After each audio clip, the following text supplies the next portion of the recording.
Hey everyone, this is my Physics 2211 Lab 3 report video. Here is an overview of what I'll be covering in this video. I'll start off with the introduction, then the fundamental principles, along with procedures and experiment for both Part 1 and Part 2. I will also talk about the computational models and results, and I will conclude with the sources of error and the discussion questions. Starting with the introduction, the purpose of this lab was to create two computational models based on universal gravitation and the momentum principle.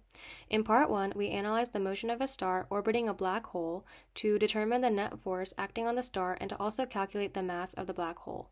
In Part 2, we simulated the motion of our spaceship around the planet and the moon. So GlowScript was used to construct the computational models for Part 1 and Part 2. Below is a preview of screenshots of output from running the programs for both parts. Moving on to fundamental principles, we used a computational model based on the momentum principle because it states that the net external force acting on a system causes a change in its momentum over time such that the net force is equal to delta P over delta T. Here we can see the velocity update formula and the position update formula. These allow us to calculate the velocities and positions of the moon and spaceship over time based on the forces acting on them, which is what we did in Part 2. These are also derived from the momentum principle. We can determine the parallel and perpendicular components of the net force with the momentum principle.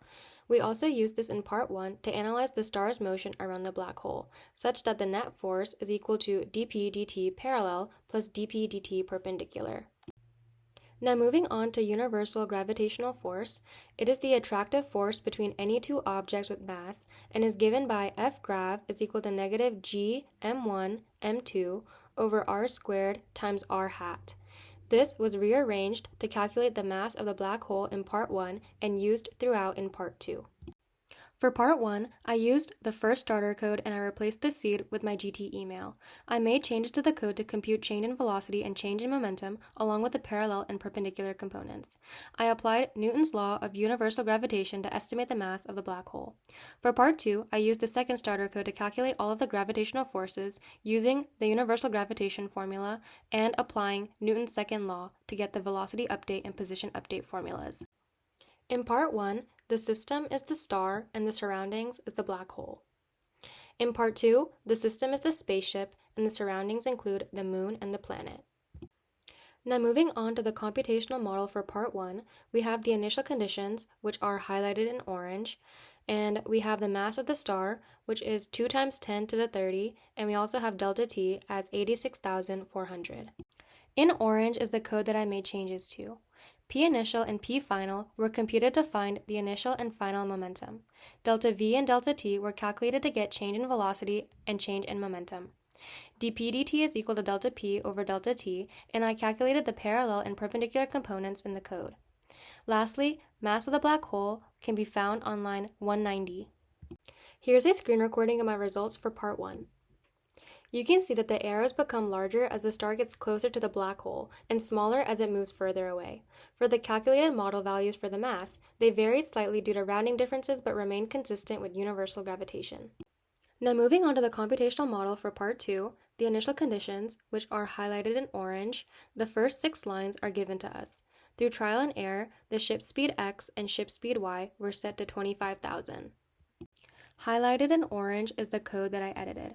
We have the net force on the moon, in which we calculated using the universal gravitation formula discussed in the first few slides. We also found the net force on the spaceship using the same approach. The position update and velocity update formulas were applied for the moon and the ship. Here's a screen recording of my results for Part 2. I set my ship speed x and ship speed y to be both 25,000, and you can see that it did not make a figure 8 orbit. Now, some possible sources of error include errors in calculations, such as the trial and error method for initial velocity in Part 2. Another example could be inaccuracies in the code. Concluding with the discussion questions, we have what does it mean? So the answer to this question is that they are equal according to Newton's second law. The net force can be broken down into parallel and perpendicular components with respect to the star's motion. The rate of change of momentum is equal to the vector sum of both components of the net force. Moving on to the second question, what if? So the answer to this is that the model will need to include the gravitational forces between all of the objects, because each object's motion depends on the pull from every other object. The strongest interaction would be between the black hole and the star, since the black hole has the greatest mass. Thank you so much for watching this video.